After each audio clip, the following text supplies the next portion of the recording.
Bacon wrapped pork tenderloin with a peach glaze is the perfect blend of southern charm and a weeknight ease. It's a simple dish with bold flavors, and it's quick enough for a cozy family dinner, yet fancy enough to wow your guests at any dinner party. Let me show you how to make it. The first step in this recipe is to season the pork tenderloin.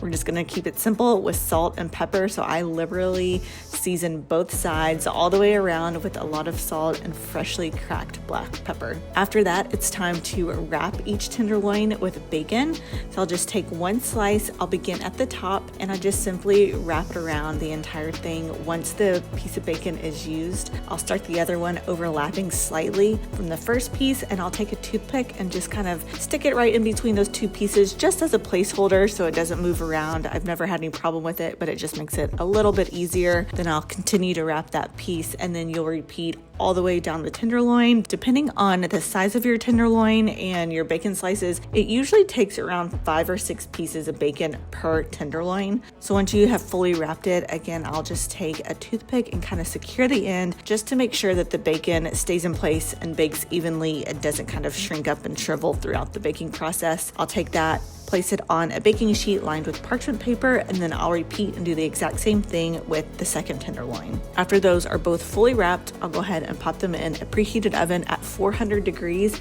and we're gonna do the first bake for 20 minutes. While that's roasting, we're gonna go ahead and put together a really simple peach glaze. We're gonna add 1 cup of peach preserves to a small saucepan, along with 2 tablespoons of Dijon mustard, 1 tablespoon of apple cider vinegar, and a half a teaspoon of ground thyme.